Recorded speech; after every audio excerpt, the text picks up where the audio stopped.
Alright. What's up, fellas? Just got my Stinger 90mm Extreme Performance jet in the mail.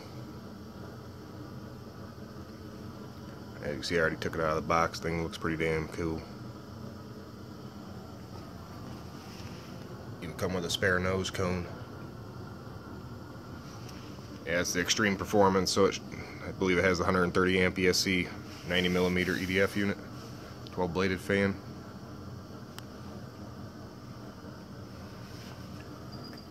Everything looked really nice too. I ordered this from Motion RC. I heard a lot of good things about them, so I went through them.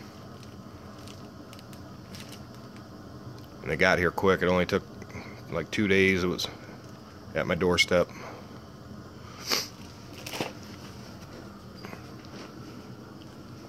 It's a little bigger than I was expecting it to be. As you can see in the background there, I got my 80mm 12 bladed fan bat wing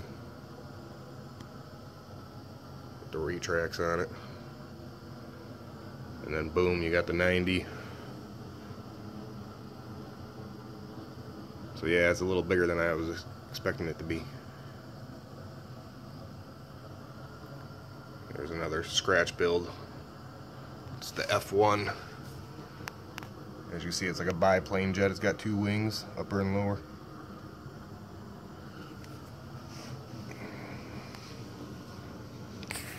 Now, I noticed on the jet, everything is really nice, all the hinges. Everything looked really good coming out of the box.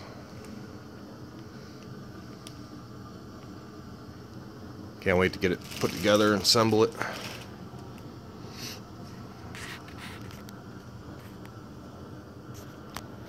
Before I assemble it, I'm thinking about hitting it with a couple of coats of the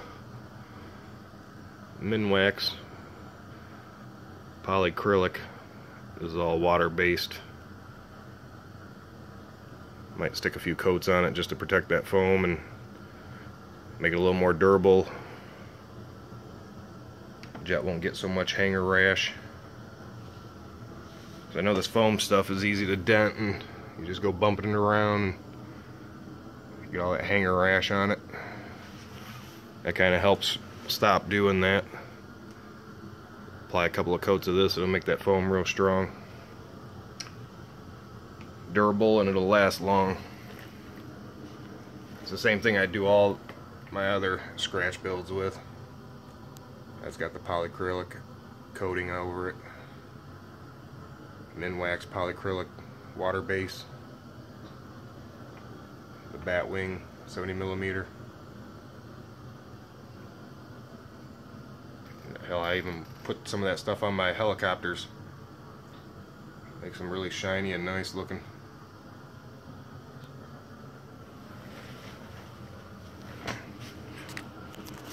Let's check out what we got here.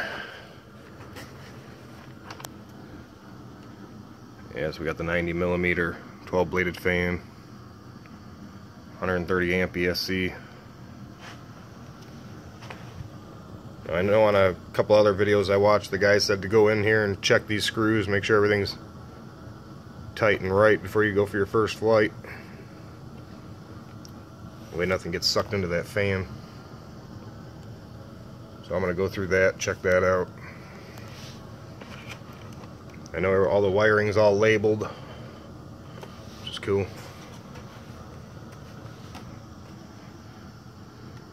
Thing looks sweet.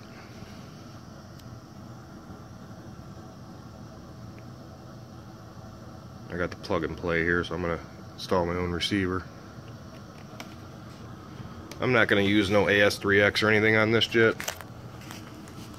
I mean, once you start getting to this size, I don't really believe that's necessary.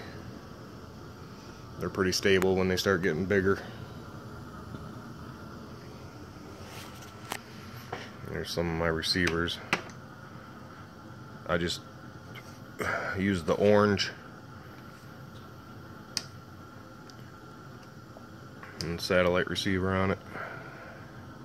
Any one of those 3 will do.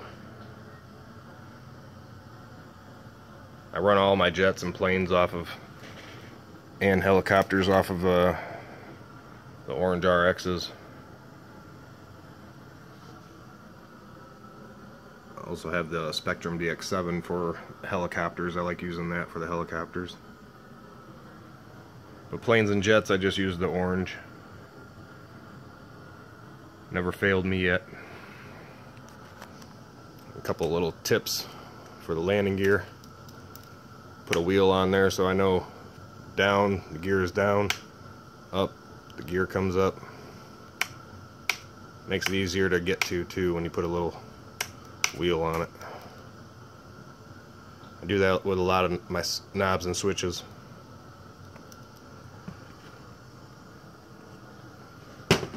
Like I'm most likely gonna bind this to the Stinger 90, and so I got the landing gear up and down, dual rate switches, flaps.